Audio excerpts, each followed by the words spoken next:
ओम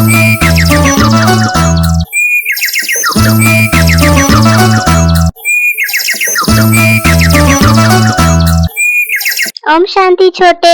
ओम शांति भैया। तो छोटे, आज की मुरली हम रिवाइज करेंगे। तुमने तो अवश्य पढ़ी होंगी। तो देखो आज बाबा ने क्या क्या बताया। भैया आज बाबा ने कहा, मीठे मीठे सेंसिबल बच्चे सदा याद रखो कि हम अविनाशी आत्मा है। हमें अब बाप के साथ पहले तबके में जाना है। हाँ छोटे, एकदम सही। आज बाबा ने ये भी कहा है कि तुम बच्चों को मेहनत करनी है। किस बात की मेहनत करनी है? बाबा ने तुम्हें जो इतनी नॉलेज दी है, जो अपने दिल से लगा के रखनी है, बार बार अंदर ही अंदर उसको मनन करना है, हजम करना है, जिससे शक्ति मिले। ये मेहनत हमेशा हमें अवश्य करनी ही है, करनी भी चाहिए, क्योंकि ऐसी गुप्त मेहनत करते हैं तो हम सदा हर्षित रहेंगे। उसे हमें नशा रहेगा। और हमें पढ़ाने वाला कौन है? हम किसके सामने बैठे हैं? ऐसी ऐसी बातें मनन करनी है। हाँ भैया, हम स्कूल में है तो पढ़नी ही होगी ना। मेहनत करके पढ़ के अच्छे मार्क्स लानी है ना। देखो बाबा को इतनी छोटी छोटी बात भी कितना बतलाते हैं, कितना समझाते हैं। हाँ छोटे, आज मुरली के शुरुआत में बाबा ने कहा ओम शांति। यह किसने कहा है? तो बाबा ने कहा, 2 बार कहते हैं ओम शांति ओम शांति। एक शिव बाबा ने कहा, एक ब्रह्मा बाबा ने। ये दोनों इकट्ठे है ना, तो दोनों को बोलना पड़ता है ना, ओम शांति ओम शांति। अब पहले किसने कहा, बाद में किसने कहा? तो पहले शिव बाबा ने कहा ओम शांति, क्योंकि मैं शांति का सागर हूँ। पीछे किसने कहा? बाद में दादा की आत्मा ने कहा। तो बच्चों को याद दिलाते हैं ओम शांति, मना मैं तो सदैव देही अभिमानी हूँ। बाबा ने कहा, मुझे कभी देह अभिमान नहीं आता है। एक ही बाप ऐसा है जो सदा देह अभिमानी रहता है। ऐसा तो ब्रह्मा विष्णु शंकर भी नहीं है। ऐसा कोई नहीं है जो सदा देही अभिमानी रहता है। लेकिन बाबा ने कहा, मैं सदैव देही अभिमानी हूँ। भैया शिव बाबा को तो देह ही नहीं है, तो देह अभिमान कहाँ से आएगा? और शिव बाबा को तो अपने गुणों का, अपने महानता का भी अभिमान नहीं है, और कहता है कि मैं तो तुम्हारी सेवादारी हूँ। देखो भैया कितना निरहंकारी है बाबा, हमें भी उसके जैसे ही बनना है। हाँ छोटे, आज बाबा ने ये भी कहा कि ब्रह्मा विष्णु शंकर सूक्ष्म वतनवासी है।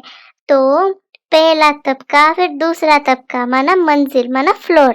तो ऊंचे ते उच्च मूल वतन है, उसके तबके में रहने वाला परमात्मा है। सेकंड नंबर के तबके में सूक्ष्म शरीर वाले, थर्ड नंबर के तबके में स्थूल शरीर वाले। तो इसमें मूंझना नहीं है। यह बातें सिवाय परमात्मा के कोई नहीं समझाता। बाबा ने कहा, हम आत्माएं कार्पोरियल वर्ल्ड में आती है, वह है आत्माएं, और ये वो परम धाम तो इनकार्पोरियल वर्ल्ड है। ये दुनिया तो कार्पोरियल है। तो बाबा ने कहा, हमारी बुद्धि में रहना चाहिए कि हम निराकारी बाबा के बच्चे हैं। हम भी तो पहले निराकार बाप के पास रहते थे। निराकारी दुनिया में आत्माएं रहती है, तो वहाँ तो हम सभी आत्माएं भी रहते थे। और अभी तो हम यहाँ पार्ट बजाने आए हैं, तो हमें कोई अविनाशी चीज का नशा रहना चाहिए ना। भैया तो सारा मिलकर 3 floors, first floor, second floor, third floor. बाबा ने कहा है कि फर्स्ट फ्लोर परम धाम है, तो सेकंड फ्लोर सूक्ष्म वतन, और थर्ड फ्लोर ये दुनिया है। परंतु भैया यहाँ तो हम सबसे नीचे जो होता है उसे फर्स्ट फ्लोर कहते हैं। बाबा ने ऐसा क्यों कहा आज? हाँ छोटे, क्योंकि हम परम धाम में पहले रहते थे, फिर बाद में नीचे आए ना, इसीलिए फर्स्ट वो, फिर सेकंड सूक्ष्म वतन, फिर थर्ड ये दुनिया, इसीलिए ऐसे कहा है। आज बाबा ने ये भी कहा कि अभी बाप तुमको समझाते हैं, बच्चे अभी तुमको फिर घर चलना है। वो आत्माओं का घर है ना, जहाँ बाप और बच्चे रहते हैं। सब ब्रदर और सिस्टर तब कहा जाता है जब यह शरीर धारण करते हैं। हम आत्माएं सब ब्रदर और सिस्टर। तो बाबा ने कहा भाई भाई हो गए ना, भाई का जरूर बाप भी होता है ना, तो परमात्मा ही सभी का बाप है। हाँ भैया, हमको तो इजी हो गया, हम तो है ही भाई भाई।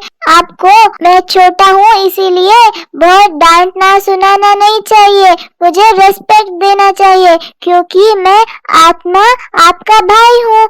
स्वतः ही मुझे आत्मा देखना चाहिए, ऐसे नहीं कि आप छोटे हो ये करो वो करो सारे काम मेरे पर डाल देना, ऐसा नहीं करना चाहिए। हाँ हाँ छोटे, तू तो मेरा बहुत प्यारा भाई है। ठीक है, मैं ध्यान रखूंगा, ठीक है ना। आज बाबा ने ये भी कहा कि ये दुनिया भी एक बड़ा मांडवा है, ये आकाश तत्व बहुत बड़ा है, इसका कोई अंत नहीं है। इसकी एंड कहाँ है निकाल नहीं सकते, चलते जाओ एंड हो नहीं सकती। ब्रह्म में तत्व की भी कोई एंड नहीं हो सकती। यूं तो साइंस वाले कितनी कोशिश करते हैं एंड देखने की, लेकिन जा नहीं सकते, अंत पा नहीं सकते। बाबा ने कहा ये ब्रह्म तत्व बहुत बड़ा है, बेअंत है। हम आत्माएं बहुत थोड़ी जगह में रहती है। यहाँ बिल्डिंग बनाते हैं बड़ी बड़ी, स्पेस में तो धरती भी बहुत बड़ी है ना, धरती पे जो स्पेस है, खेती आदि भी तो बनाते हैं ना यहाँ। तो बाबा ने कहा वहाँ तो सिर्फ आत्माएं रहती है परम धाम में, और आत्मा शरीर बिगर कैसे खाएगी, इसलिए परम धाम में वह सभी अभोक्ता है, खाने व भोगने आदि की चीज होती ही नहीं। बाप समझाते यह ज्ञान तुम बच्चों को एक ही बार मिलता है, फिर कल्प बाद तुम बच्चों को दिया जाता है। तो हमें कितना नशा रहना चाहिए। देखो छोटे, सुन लो, परम धाम में कोई खाने पीने की चीज नहीं होती है। देखो भैया, अभी अभी आपको बताया था कि मुझे छेड़ा मत करो, अभी आप शुरू हो गए। देखो मैं अभी शरीर में हूँ, शरीर को जीभ है तो टेस्ट लेना चाहिए, टेस्टी टेस्टी खाना बनाकर खाना चाहिए। ऐसे ही दाल रोटी थोड़े ही खाएंगे, जब तक ये पेट है जीभ है तभी हम खाएंगे। जब ये शरीर छूट जाएगा तब कौन खाएगा, तब को किसे चाहिए खाना। और भैया जब मैं परम धाम में जाऊंगा तो मैं संपूर्ण पवित्र रहूंगा, तब तो मुझे कोई देह का भान ही नहीं होगा, तो मैं खाना क्यों मांगू, परम धाम में थोड़ी ही खाना मांगूंगा। इतना तो मुझे समझ आता है, आपको बताने की कोई मेहनत नहीं करनी है। ठीक है छोटे, लेकिन चिढ़ना गुस्सा करना ये भी तो कमी है ना, इसको मिटाने के बगैर कैसे परम धाम जाओगे। इसलिए ऐसे चिढ़ना नहीं होता है, बात को समझना होता है, ठीक है ना। कोई बात नहीं, आज बाबा ने ये भी कहा है, खुद को बाबा ने 2 टाइटल दिए। बाबा ने कहा जैसे दुनिया में बहुत अलग अलग ड्यूटी वाले लोग होते हैं, उनकी महिमा अलग होती है, प्रेसिडेंट प्राइम मिनिस्टर आदि बनते हैं, तो आत्मा कहती है यह मेरा शरीर है और ये शरीर का मैं प्राइम मिनिस्टर हूँ। हम आत्मा इस शरीर के कौन है, प्राइम मिनिस्टर। आत्मा शरीर के साथ न हो तो बोल नहीं सकती। शिव बाबा भी निराकार है, उनको भी बोलने के लिए कर्मेंद्रियों का आधार लेना पड़ता है, इसलिए दिखाते मुख से गंगा निकली। अब शिव तो बिंदी है ना, उनको मुख कहाँ से आएगा, तो इसमें आकर बैठते हैं, उससे ज्ञान गंगा बहाते हैं, बाप को ही सब याद करते हैं। बाबा ने कहा इसीलिए वही बड़े ते बड़ा सर्जन है, उसमें ही पतितों को पावन करने का ज्ञान है, इसलिए पतित पावन बनाने वाला वो सर्जन है।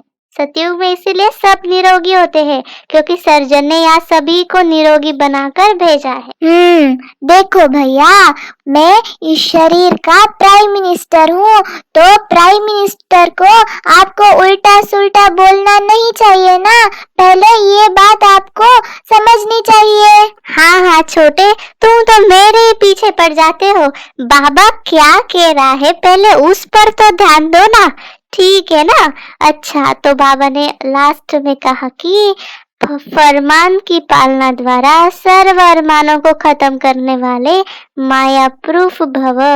स्लोगन में कहा अपनी सूक्ष्म कमजोरियों का चिंतन करके उन्हें मिटा देना, यही स्वचिंतन है। अच्छा, ओम शांति। आप सभी को इस छोटे बड़े की कॉन्वर्सेशन अच्छा लगा हो तो लाइक, सब्सक्राइब और शेयर करना मत भूलिएगा। ओम शांति।